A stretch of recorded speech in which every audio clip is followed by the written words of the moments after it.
सभी मीडिया के साथियों का सादर अभिवादन है। आप सभी का स्वागत है यहाँ पे। अब ये हम लोगों के बीच में आदरणीय मुख्य निर्वाचन अधिकारी महोदय उत्तर प्रदेश अभी SIR की गतिविधि और आगे से संचालित होने वाली गतिविधियों के संबंध में हमें ब्रीफ करेंगे। मैं सर से अनुरोध करता हूँ।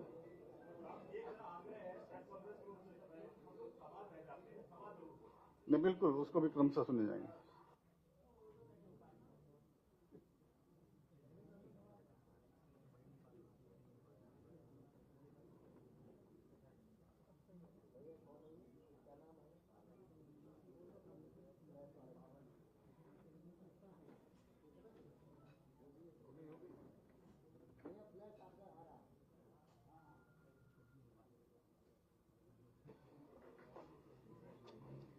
मीडिया के सभी साथियों को नमस्कार।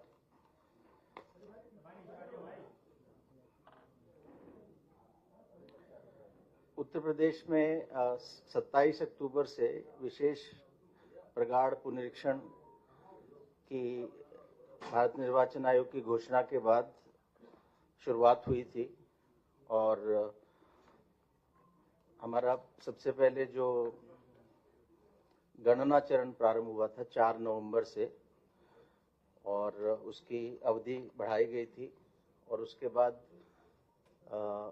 6 जनवरी को हमारा आलेख्य मतदाता सूची प्रकाशित हुई थी, ड्राफ्ट इलेक्टोरल रोल। और कार्यक्रम ये था कि 6 जनवरी से 6 फरवरी तक 1 महीने का समय दावा और आपत्ति का रहेगा, जिसमें मतदाता फॉर्म 6 भर के अपना दावा कर सकते हैं वोटर लिस्ट में नाम लाने का। फॉर्म 7 भर के आपत्ति की जा सकती है किसी वोटर का नाम हटाने के लिए और जो लोग दावा कर रहे हैं उसमें ऑब्जेक्शन करने के लिए, और फॉर्म 8 संशोधन करने के लिए। तो अभी आज लगभग 1 माह हो गया इस दावा और आपत्ति अवधि को, और इस अवधि में हमारे पास बड़ी संख्या में फॉर्म 6 आए हैं।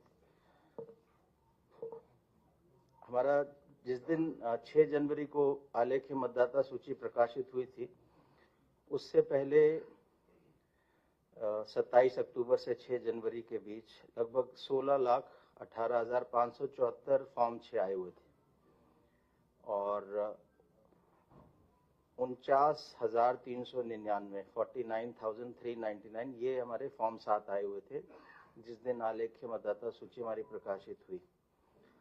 और उस दिन से लेके कल तक हमारा फॉर्म 7 जो आए नाम काटने के लिए आपत्तियां, वो 82,684 आई हैं इस 1 महीने की अवधि में, 6 जनवरी से 5 फरवरी तक।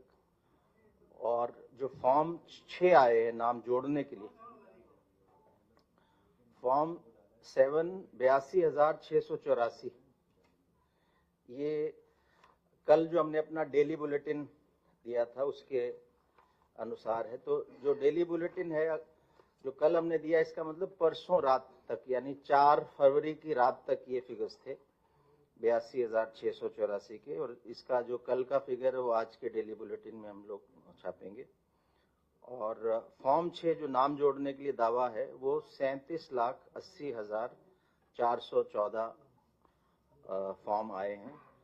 ये फॉर्म आए हैं 6 जनवरी से लेके और 4 फरवरी तक, इस अवधि के बीच में 37,80,414।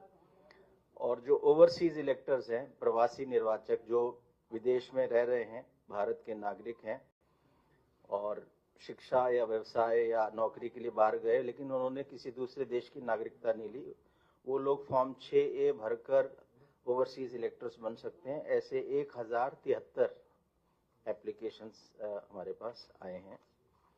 और अगर हम डेली रूप से देखें कि पिछले दिनों में हमारा कितना प्रतिदिन जो फॉर्म 6 के आने की गति, ये लगातार बढ़ रही है। और कल का फिगर यानी 5 फरवरी को अभी तक का हाईएस्ट आया है। कल 3,51,745 फॉर्म 6 केवल एक दिन में आए, और इससे पिछले दिन 2,84,000 थे, उससे पहले 2,63,000 थे, उससे पहले 2,44,000 थे। यानी फॉर्म 6 आने की हमारी गति भी अभी बढ़ रही है। तो जो हम बता रहे थे, draft voter list decision publish हुई थी कि बड़ी संख्या में अभी लोग मतदाता सूची से बाहर हैं, तो वो लोग फॉर्म 6 भर रहे हैं।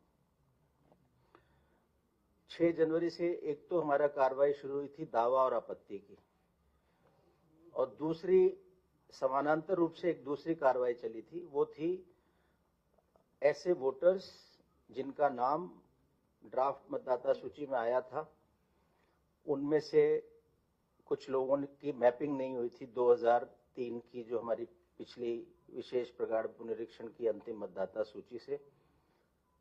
तो ऐसे 1,04,00,000 लोग थे। कुछ ऐसे लोग थे जिनकी मैपिंग हुई लेकिन उसमें कुछ लॉजिकल डिस्क्रिपेंसीज थी, तार्किक विसंगतियां थी। ऐसे लोग 2,22,00,000 थे। 1,04,00,000 थे जिन्होंने जब अपना गणना फॉर्म भरा तो उसमें एक मैपिंग करानी थी, वो कराई नहीं, बिल्कुल खाली छोड़ा। और 2,22,00,000 ऐसे हैं जिन्होंने 2,22,00,000 जिन्होंने मैपिंग तो करवाई लेकिन उसमें तार्किक विसंगतियां थी। तार्किक विसंगतियों का अर्थ है कि उन्होंने यदि अपना पिता के नाम से किसी व्यक्ति से मैपिंग कराई तो वो जो नाम पिछली वोटर लिस्ट में जिस सीरियल नंबर से कराया वो नाम और उनके पिता का नाम जो आज वोटर लिस्ट में उसमें कुछ भिन्नता आ गई, या पिता से मैपिंग जिनसे कराई उनकी और इनकी आयु में अंतर 15 साल से कम का आ रहा है, या बहुत ज़्यादा आ रहा है, 50 साल से अधिक का आ रहा है। तो ऐसे कुछ कारणों से तार्किक विसंगतियां आई थी, तो उनको भी नोटिस जा रहा है, गया है और जा भी रहा है। सो कुल मिला के 3,26,00,000 लोगों को नोटिस जाना है, उनका फिर जवाब आना है और उस पर फिर ERO को एक निर्णय लेना है। तो ये हमारी कार्रवाई भी साथ ही साथ चल रही थी, दावा और आपत्ति के साथ ही साथ।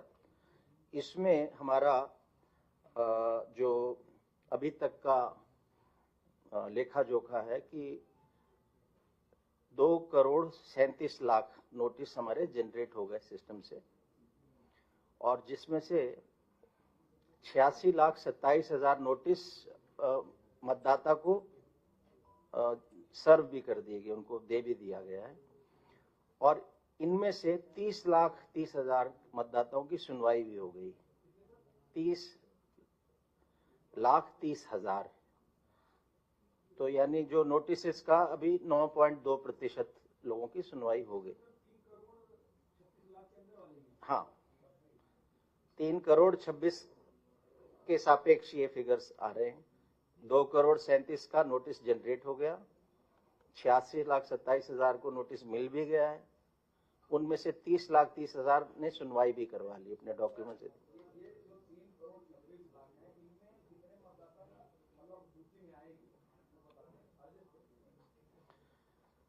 ये जब नोटिस मिलेगा और उसकी सुनवाई होगी, मतदाता अपने डॉक्यूमेंट्स देगा, उसके बाद निर्णय होगा। प्रक्रिया चल रही है। तो मैं आपको बताया कि इतना अभी तक प्रगति हुई है, और इस वजह से इन दोनों वजहों से मेनली नोटिसेस और जिस गति से हमारे फॉर्म 6 आ रहे हैं, लगभग रोज गति बढ़ रही है, उसके लिए 27 जनवरी को मान्यता प्राप्त राष्ट्रीय और राज्य के जो राजनीतिक दलों के साथ बैठक हुई थी मुख्य निर्वाचन अधिकारी कार्यालय में, और उसमें किसी दल द्वारा ये कहा गया कि इस समय बढ़ना चाहिए दावा आपत्ति का भी और नोटिस जारी होकर उसका जवाब लेने का भी, और सभी दल इससे सहमत थे। और इसी क्रम में भारत निर्वाचन आयोग को एक अनुरोध हम लोगों ने किया था कि ये समय दावा आपत्ति का भी बढ़ा दिया जाए और नोटिस जारी करके सुनवाई पूरी करने का भी। जो भारत निर्वाचन आयोग ने इस पर एक निर्णय लेके ये बताया कि जो हमारा 6 फरवरी आज जो अंतिम दिवस था दावा आपत्ति का, ये अब 6 मार्च हो गया। 1 महीने का समय हमें और मिला उत्तर प्रदेश के लिए, जिसमें लोग दावा आपत्ति कर सकते हैं। किसी का नाम जुड़ा नहीं है तो जुड़वा सकते हैं। हाँ, आज जो अंतिम दिन था, अब ये 1 महीने का समय अवधि बढ़ गई उत्तर प्रदेश में। अब 6 मार्च तक लोग अपना नाम जुड़वाने के लिए फॉर्म 6 दे सकते हैं। नाम किसी का कटवाना है तो फॉर्म 7 दे सकते हैं, संशोधन के लिए फॉर्म 8 भी दे सकते हैं। ये दोनों चीजें बिल्कुल अलग अलग हैं। जो विसंगति या नो मैपिंग में जो नोटिस जारी होना है और उसका जवाब आना है और उस पर जो ईआरओ को निर्णय लेना है, इसके लिए समय अवधि भी बढ़ा दी। जो पहले 27 फरवरी थी वो अब 27 मार्च हो गई। नहीं, इसका निराकरण, अंतिम निराकरण 27 मार्च तक करना है हमें। ये वो डेडलाइन है कि नोटिस सर्व हो जाए, लोग आ जाएं, अपनी सुनवाई करवा लें, दस्तावेज दे दें और ईआरओ निर्णय ले ले। ये 27 मार्च तक उनका साथ साथ निर्णय चल रहा है। हाँ, क्लियर करते। ये लास्ट है कि इसके अंदर हमें सब कंप्लीट करना है। देखिए, मेरा अनुरोध ये है कि मैं सारी बात कर रहा हूँ, थोड़ा सा आप थोड़ा फोकस करें। तो अभी दो चीजें हैं, कंफ्यूज ना करें। पहला है दावा आपत्ति की अवधि बढ़ा दी 6 फरवरी जो आज थी, फॉर्म 6, 7, 8 देने की, वो 6 मार्च हो गई। दूसरा जिसमें समय ज्यादा लग रहा है वो उन लोगों को जिन्होंने का नाम ड्राफ्ट में आया था, ऑलरेडी आ गया था, लेकिन उनकी मैपिंग नहीं हुई या मैपिंग में विसंगति हुई, उनको नोटिस जा रहा है, उनका जवाब आ रहा है और उस पर एक निर्णय हो रहा है। वो एक कार्रवाई अलग है। वो 27 फरवरी उसका अंतिम समय था, वो भी बढ़ के 27 मार्च हो गया। यानी अभी समय की कोई कमी नहीं है, कोई पैनिक करने किसी की जरूरत नहीं। अभी भी नाम नहीं है तो अपना नाम दे सकते हैं। और अंतिम जो हमारी इस पूरे एसआईआर 2026 की अंतिम मतदाता सूची अब उत्तर प्रदेश की 10 अप्रैल 2026 को प्रकाशित होगी। जनता अपना नाम देख सके ड्राफ्ट मतदाता सूची में। इसमें हमने न केवल भारत निर्वाचन आयोग के वेबसाइट पे अवेलेबल है ड्राफ्ट मतदाता सूची, सीओ उत्तर प्रदेश के वेबसाइट पे अवेलेबल है, सारे राजनीतिक दलों के बूथ लेवल एजेंट्स को दे दिया गया है। अब हमने एक निर्देश ये दिए कि जो हमारे बूथ लेवल अधिकारी हैं, प्रति कार्य दिवस 10 से 12 बजे के बीच में पोलिंग स्टेशन पर उपलब्ध रहेंगे और उनके पास ड्राफ्ट मतदाता सूची उपलब्ध रहेगी, जिससे कोई भी मतदाता 10 से 12 वर्किंग डे में अपने पोलिंग स्टेशन पे जाके बीएलओ से मिल सकता है, ड्राफ्ट मतदाता सूची में अपना नाम देख सकता है। इसके साथ ही साथ बूथ लेवल अधिकारी के पास ASDDR लिस्ट यानी absent, shifted, death, duplicate, refuse to sign, ये वो मतदाता थे जो 27 अक्टूबर 2025 को जिनका नाम था उत्तर प्रदेश की मतदाता सूची में, लेकिन गणना चरण में अन्य कारणों से किसी की मृत्यु रिपोर्ट हुई कि चला गया है, इस कारण से इनका नाम जब 6 जनवरी को ड्राफ्ट मतदाता सूची प्रकाशित हुई तो उसमें नहीं रहा। ऐसे लगभग 2,88,00,000 लोग थे। इनके नाम ASDDR लिस्ट में है, बूथ वाइज हैं। वो लिस्ट भी बीएलओ के पास है। कोई व्यक्ति जाके देख सकता है कि मेरा नाम पहले था तो क्यों कटा, मुझे क्या मरा हुआ दिखा दिया या मुझे शिफ्टेड दिखा दिया या मुझे एब्सेंट दिखाया, तो वो चीज़ भी जानकारी मिल सकती है। तीसरी चीज़, हर बीएलओ को ये कहा गया कि 2003 की जो अंतिम मतदाता सूची थी उत्तर प्रदेश की, वो भी उनके पास उपलब्ध रहेगी, क्योंकि जब लोग नए अपना फॉर्म भर रहे हैं उनको भी मैपिंग करनी है, तो वो उससे मैपिंग भी देख सकते हैं 2003 की। चौथा जो नया निर्देश अभी दिया है वो ये है कि उस बूथ के वो वोटर्स जिनकी नो मैपिंग है उसकी लिस्ट भी रहेगी, वो वोटर्स जिनकी मैपिंग में कोई विसंगति है उसकी भी लिस्ट रहेगी। क्योंकि लोगों को ये कहना था कि हमें अभी तो नोटिस नहीं आया, लेकिन आशंका बनी हुई है कि हमें नोटिस तो नहीं आ जाएगा। सो उसके लिए भी हमने ये उपाय किया है कि अब जाके कोई भी मतदाता देखे कि अगर उसका नाम ड्राफ्ट मतदाता सूची में है, नो मैपिंग में नहीं है, तार्किक विसंगति वाले में नहीं है, इसका मतलब उसका फाइनल है, उसे कोई दिक्कत नहीं है। तो और प्रतिदिन 10 से 12 बीएलओ हर पोलिंग स्टेशन पे उपलब्ध रहेगा। इसके